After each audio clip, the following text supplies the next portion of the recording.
Hi, my name is Jamin Goecker. I'm a realtor in South Central Alaska, and my mission is to help people to build an intentional and significant legacy for themselves and their families by coaching them in real estate. Now, what we're going to be talking about today is giving you an entire update for the entire state of Alaska for the entire past year. So this has been a very tumultuous kind of a year, as you can all imagine. And so I'm looking forward to kind of diving into these numbers and showing you what's been happening in real estate for the past year. Before we dive into it, make sure you give this video a like if you haven't done so already. Do make sure that you subscribe. And without further ado, let's go and jump into today's market update. Now, the first thing that we're going to be checking out is just overall across the entire state, all of the active inventory put together. Now, keep in mind, this is everything put together, but last year, we saw that there was about 11,209 homes that were on the market. This past year, you can obviously see the inventory was much lower at about 10,400 homes roughly that were on the market. So right off the bat, we can tell there was lower inventory than what we saw in the previous year. The second thing that I want to explain is what is the pending ratio for the past year for the entire state. Now, all this means is it says of all the properties that were on the market, how much of the properties that are already under contract, what's that ratio compared to the overall number? Last year, that number was right at about 57%. Year before that, it was about 36%. So what that really shows you is we had a lot of stuff that was selling even though inventory was low. The next thing we need to point out for the entire state across the board is the average sold price went up. Last year, average sold price was right about $315,000. This past year, it was just shy of $340,000. So you did see about a pretty significant increase in the average sold price across the entire state. We'll talk more about that in the summary. Let's go and switch gears a little bit and talk about how Anchorage specifically is doing. Now, looking at Anchorage specifically, what we're seeing is that the average sold price in Anchorage actually went up by over $20,000. The average sold price was right around $375,000. It ended right at about $396,000, $397,000. So went up pretty significantly. The number of units that actually sold in Anchorage went up by about 19% as well. And that is with the inventory being so low. Talk about that in just a minute. Also, the average days on market actually did decrease from about 51 days down to 41 days. So pretty significant there. What I said before about the inventory being low in Anchorage, this shows exactly what I'm talking about. You see across the board in Anchorage, the inventory was lower than what it has been in past years. So that's really just kind of a visual representation of what we were feeling on the ground the entire time we were working in 2020. So inventory was really down in 2020. There's one more thing that we need to look at when we're examining Anchorage, and that is the average sold price.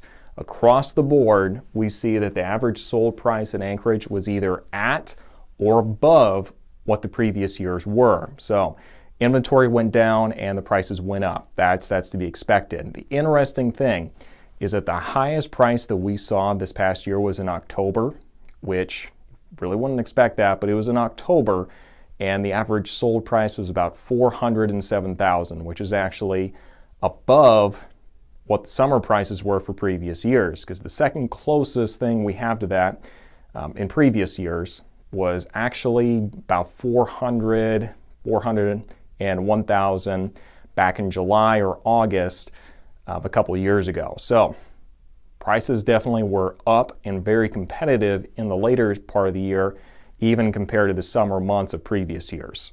Next, let's check out the MatSu Valley. Now, this is the entire MatSu Valley that we're going to be discussing, not just Palmer and Wasilla. They do obviously contribute a pretty big part of it. Now, the first thing I want to point out is the number of units that actually sold in this market was actually up from where it was in the previous year, because we were up about 9%. I'll explain why that's significant in just a little bit here. Also, the price of the properties that were sold increased. Also, It went from about $374 up to about $301,000. So pretty significant uptick in the average sold price of what you can get, because keep in mind, that's going to be percentage-wise a higher increase than what we saw in the entire municipality of Anchorage. Final thing I do want to point out, the average days in the market also decreased, went from about 62 days to about 51. So not as brisk and moving as quickly as what we saw in the municipality of Anchorage, but partly that has to do with a lot of these properties being new construction, and they're going to sit on the market for a longer period of time. If you took that out, I suspect it'd be going a lot quicker than 51 days average days on market.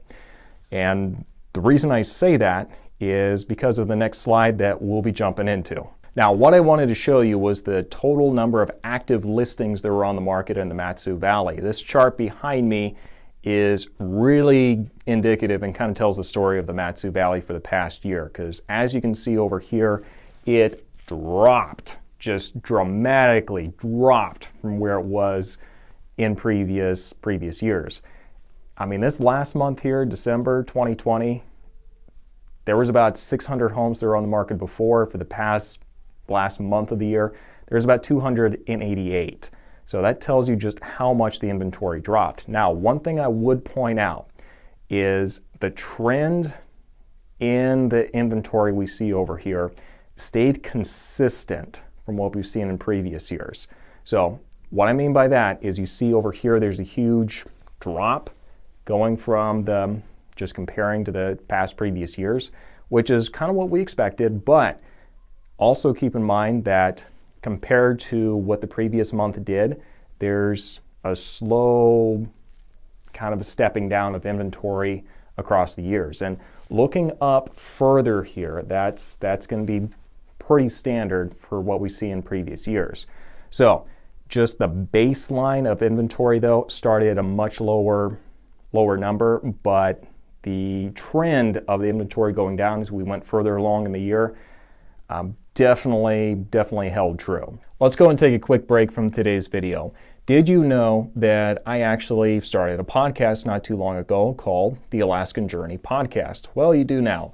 We actually launched the first episode for this just a couple of days ago. It's going to be in the description section down below, and definitely go check that out. It's talking about what it's like living on Kodiak Island from somebody who's actually lived there, kind of grew up there, and talks about what it's like living on this island that has roughly a Kodiak bear per every square mile on the island. So do make sure you check that out, and make sure you stay tuned for the other stories from authentic Alaskans that I do feature on there and I do interview on there. We're going to be doing about 2 episodes a month, so make sure you stay in touch with that and you see what's going on there. Now, let's go and jump back into today's video. The last graph that we need to really tell the story for what happened in the MatSu Valley this past year is going to be the one that's right behind me. In this graph, we see that across the board, people got way more for their properties in the MatSu Valley than what they got in previous years. Way more, because as you can see over here, this is kind of, like the December year got way more than what we've seen in past years during the summertime in the MatSu Valley. So that's pretty significant. So across the board, we saw that the average sold price did go up in the MatSu Valley, and this is just kind of the month-to-month to look at it. Switching gears again, let's talk about what happened in the Fairbanks area. Now, looking at Fairbanks, this area is kind of unique, okay? So first off, we're going to see prices stayed more or less steady across the entire year. So looking at this over here, the average sold price was roughly about $252, when we started out for the previous year. This past year, it actually decreased a little bit down to about $250. So not a precipitous drop or anything crazy, but it did go down. Now, the one thing I would point out is the number of sold properties definitely went down, because this actually took a cut of roughly about 23% is what we saw it get cut down by. And the reason for that is really kind of explained in the next graph.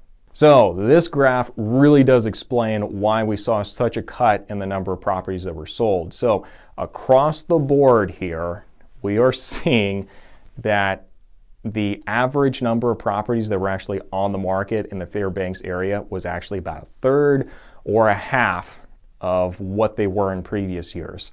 So inventory was way down, so even if they all sold at the same time, it still wouldn't really make up the difference. There was just such a drastic cut in the overall number of properties that were on the market compared to the properties that were in Anchorage and the MatSu Valley so far. The next thing that we want to check out is just what happened to the sales price in the Fairbanks area in the past year. Kind of across the board, it stayed about where it was before, or it actually dipped just a little bit compared to where it was in the past year.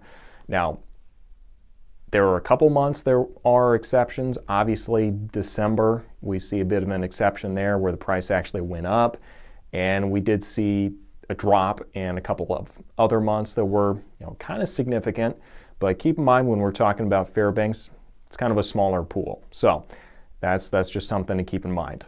Let's switch gears one more time and take a look at what happened on the Kenai Peninsula in real estate for the past year. First off, the average sold price for properties on the Kenai did increase. It went from about $253,000 to about $276,000 over the course of the entire year. So we saw a decent enough increase in the number of properties and the sold price for the properties that did sell, and we saw an increase for the number of overall homes that sold by around 10%. So that's going to be kind of similar to the other markets that we've seen. So average sold price went up, and so did the number of units that sold. Now, this graph behind me kind of explains why that was the case on the Kenai Peninsula. As you can see here, really across the months, we saw that there was about half or a third of what the overall inventory normally is on the Kenai Peninsula that was available. So that's really kind of the story that we saw on the Kenai Peninsula as well. Not a whole lot of inventory. Now let's take a look at the average sold price and just see what that looks like on a graph. Really, we saw that it stayed pretty neck and neck with previous years, even with inventory being down. But what we did see is from about April through July, it stayed pretty neck and neck with where it was the year before.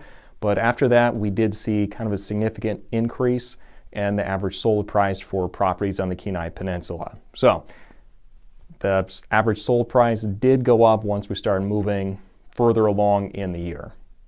Let's summarize all of this real quick in a way that's going to make sense. So looking at Anchorage first, what we see is that the average sold price went up by roughly about 5 or 6%. So that's not bad at all. That's not bad at all. So we actually saw about a $20,000 increase for overall for the entire year, which is pretty significant. Pretty significant, and we're even comparing it to previous years where stuff like that has happened. So went up by about 20,000 across the board, and the inventory was really low, and that's really what really powered that. So that's really kind of the story of Anchorage in the past year.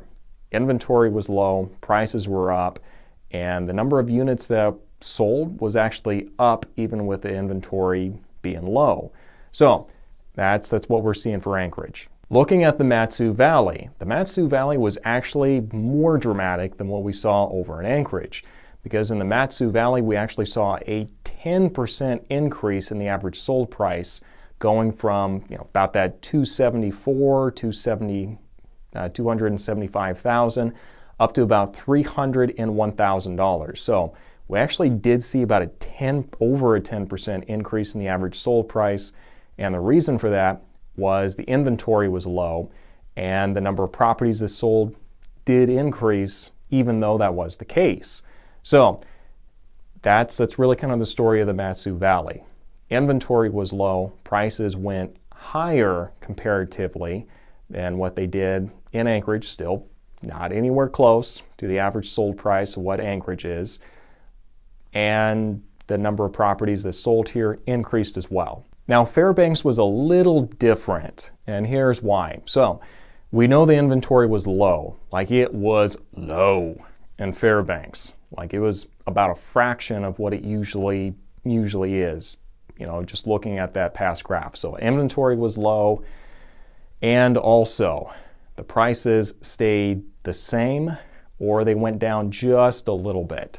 So instead of seeing an increase, we saw that the prices actually went the other direction, even with the low inventory. So, and the number of properties that actually sold decreased also, but that can be expected if you just have so few houses on the market than what there was in previous years. So that's really kind of the story of Fairbanks. We saw that there was less inventory, less properties sold, and the prices in the Fairbanks area stayed about where it usually is, or it decreased just a little bit. Not too much, but it decreased just a little bit. Lastly, looking at the Kenai Peninsula, it was very similar to what we saw in the MatSu Valley. Matter of fact, the Kenai Peninsula was actually number 2 and the highest increase in the sales price, because they increased by roughly 9% over the course of the year compared to the previous year, going from about 252 up to about 275,000, right in there in that range. So this was really propelled by having less inventory. They still had a fairly sizable amount of demand though, which really does explain why, even though they were having less inventory, they still sold more, and the average sold price went up by roughly about 9%. So in the Kenai Peninsula, pretty good story in that area. The one trend that we're seeing across the board on all of these markets is that inventory is low.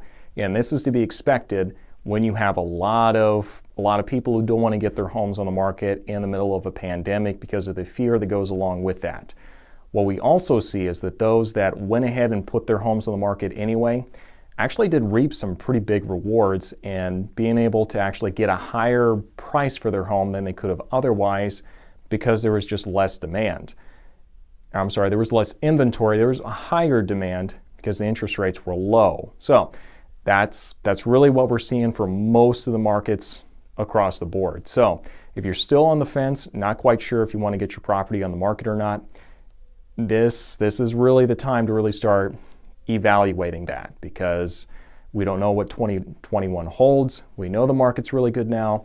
We don't know if it's going to go off a cliff in 2022, but we also just don't think it's going to get much better than what it is right now. So if you're looking at selling a home, this is probably a good time to start looking at it and potentially look at jumping onto the market and cashing in while the market's really strong for sellers. If you are a buyer, not to fear. There are still some options out there. We can still find them. We just need to be very intentional on what it is that we're looking for, so when we see it, we can jump on it instantly, because the trend in the past year or so has been that if there's a good property that's priced to where it needs to be, it is going to have multiple offers on it. So bring your A game if you're looking to be a buyer, and be ready to compete, okay? Know that you're going to be saving your money in the low interest rates, and you might be paying a little bit more upfront for the home, but over the course of the loan, you're going to be saving a pretty good chunk of change just because the interest rates are so low. Another thing that is not getting a lot of attention right this moment is just looking at the number of properties that are in forbearance or that are in some kind of a delinquency going into 2021. Is this a slumbering giant? Is this something that is going to just rock our market to its core? We don't know for sure, but I actually did go and do the research for you already to see if this is something we do need to be concerned about. Be looking for this video. It's going to be coming up in the next week or so, where I'll actually dive into the numbers and show you what my findings were, and also make sure that you stay tuned for an interview I'm doing with Neil Freed. He's one of the economists with the state of Alaska, and I'll be actually discussing what his projections are for the year 2021 as we move forward, because that's going to be a huge indicator about the overall health of the Alaska real estate market moving forward. Now, I sure hope this has been useful for you. I know it's been a crazy year for me keeping track of the numbers. If you have any questions, don't hesitate to reach out to me directly through my Facebook page. The link for that is going to be down below. If you want to check out and see how the boots on the ground perspective looks like here, do not hesitate to also follow my Instagram page also in the description section. And if you're ready to start looking for homes here in the South Central Alaska area, you guessed it, it's going to be in the description section, and the video explaining how to do it is going to be up above. So thank you for watching, and I look forward to seeing what 2021 holds for us.